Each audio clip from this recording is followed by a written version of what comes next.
呢排大家係咪覺得個市好似變幻莫測？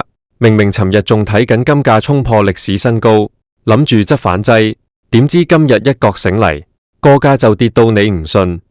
如果你依家手頭上有黃金、白銀，或者你係買開黃金 ETF， 甚至係留意緊紫金礦業呢類金礦股嘅朋友，你今日一定要聽清楚我嚟緊講嘅每一句說話，因為我哋正處於一個非常關鍵嘅轉折點。專家已經發出咗嚴重警告，叫大家要小心高位回調。今日我唔會同你講埋啲虛無嘅理論，我會用最貼地、最符合我哋香港人思維嘅角度，幫你拆解2026年初呢場金市風暴背後嘅真正原因，同埋話你知點解油價升會變咗黃金嘅攞命符。首先，我哋要搞清楚一個概念，點解金價會喺高位突然間腳軟？好多人以為係因為地緣政治緩和咗，或者係大家唔再驚打仗。如果你咁諗，你就太過天真啦。事實上，依家市場最大嘅憂慮係來自於能源市場，特別係國際油價。你睇下，去到2026年，雖然全球都話要搞綠色能源，但係石油依然係經濟嘅命脈。當油價因為種種政治因素衝上高位嘅時候，佢引發嘅唔係單純嘅物價上升，而係一個叫做通脹預期嘅魔鬼。當市場預期通脹壓唔落嚟，美國聯儲局嗰班官員就會出嚟放鷹，話利息可能要維持喺高位一段好長嘅時間，甚至仲有加息嘅空間。對於黃金嚟講，美金利息高就係最大嘅敵人，因為金本身係冇息收嘅。當美金變得咁值錢，利息咁高嘅時候，啲大資金自然會流返去美金資產度，咁金價自然就會喺高位回落。呢種回調，專家分析係一個技術性調整，但係調整落嚟嘅幅度可以好驚人。如果你喺高位接咗火棒，分分鐘要守好耐先可以反身。講到呢度，你可能會問：咁白銀呢？點解銀價好似仲係咁硬淨，甚至仲有得升？呢個就係2026年市場最奇特嘅地方。白銀雖然同黃金一樣有避險屬性，但係佢嘅工業用途遠遠超過黃金。你諗下，依家全世界都講緊人工智能，講緊半導體，講緊更先進嘅太陽能板，呢啲嘢全部都要用到銀。所以，當黃金因為美金走勢而回調嘅時候，白銀反而因為工業需求強勁而得到支撐。專家預測，白銀喺2026年嘅表現可能會跑贏黃金，形成一個金落銀升或者金橫行銀暴衝嘅局面。如果你係做緊資產配置，呢個信息對你嚟講值千金。再嚟我哋睇下地緣政治，大家唔好以為地緣政治淨係得打仗，其實背後係一場貨幣戰爭。由2024年到2025年，我哋見到好多國家開始去美金化，而各國央行嘅需求就成為咗金價最強嘅底氣。根據最新嘅數據，2025全年度全球央行買金嘅數量係創咗歷史紀錄。點解佢哋要咁做？因為佢哋唔信任美金嘅長期購買力。去到2026年，呢種趨勢依然持續。雖然金價短期因為利息壓力回調，但係央行喺低位掃貨嘅意欲依然好強。呢個就係點解我話金價跌唔落去太深嘅原因。每逢金價回一回，你就會見到啲主權基金同央行入市。所以，如果你係長期投資者，呢次高位回調其實係一個俾你重新審視倉位嘅機會，而唔係叫你盲目恐慌拋售。不過，講到實戰，我哋一定要提下紫金礦業。作為國際金礦龍頭，紫金礦業嘅股價走勢往往係金市嘅領先指標。點解紫金國際可以喺市場咁波動嘅情況下再創新高？呢度涉及一個好重要嘅邏輯，就係規模效應同成本控制。當金價維持喺2000幾美金一盎司嘅時候，對於呢啲大型礦企嚟講，利潤係非常之厚。即使金價回調100幾十美金，對佢哋嘅基本面根本冇影響。加上紫金喺全球各地都有礦產佈局，佢哋唔單止有金，仲有銅、有鋅。喺2026年呢個資源為王嘅年代，擁有實體資源嘅公司，佢哋嘅價值會被重新發現。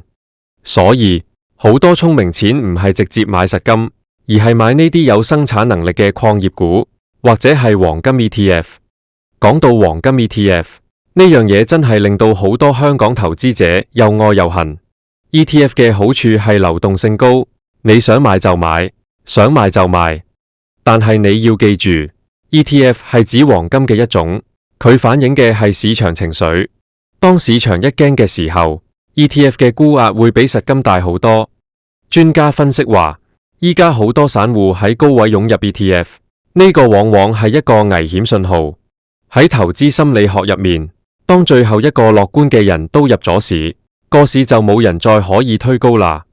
所以我哋見到金價高位回落，其實係洗走緊一啲投機嘅浮籌。如果你係透過 ETF 買金，你一定要設定好止蝕位，唔好同佢死守，因為 ETF 係冇實金喺手嗰種安全感嘅。咁究竟未來嘅走勢會點呢？我哋嚟做一個大膽嘅預測。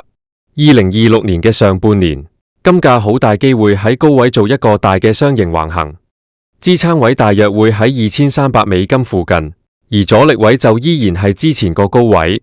如果油價持續高企，搞到聯儲局真係要維持高息到2026年底，咁金價可能仲要磨一段時間。但係大家要注意，美金唔可能永遠咁強。美國本身嘅債務問題係一個定時炸彈。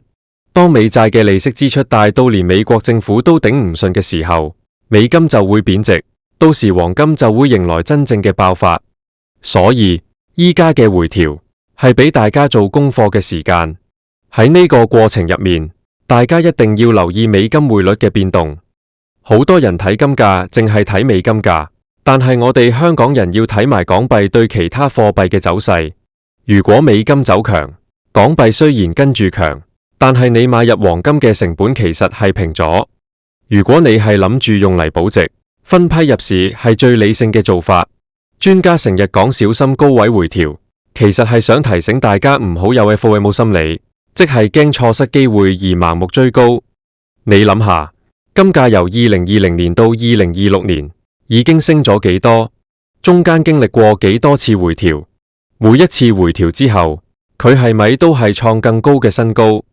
歷史話俾我哋聽，黃金嘅牛市未完，只不過係行得太快，需要抖下。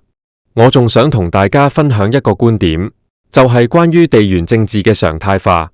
以前一有風吹草動，金價就升，但係依家大家對地緣政治已經有啲免疫。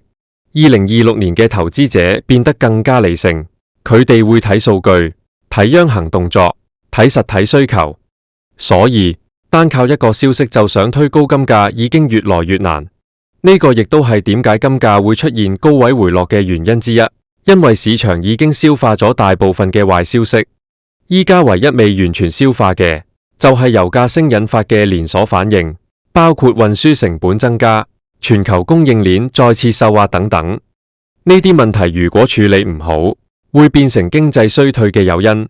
而當經濟衰退真係嚟到嘅時候，黃金先至係真正嘅避險之王。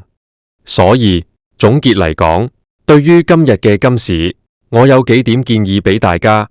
第一，唔好恐慌，見到金價跌，要諗下背後嘅邏輯，係美金強定係需求弱？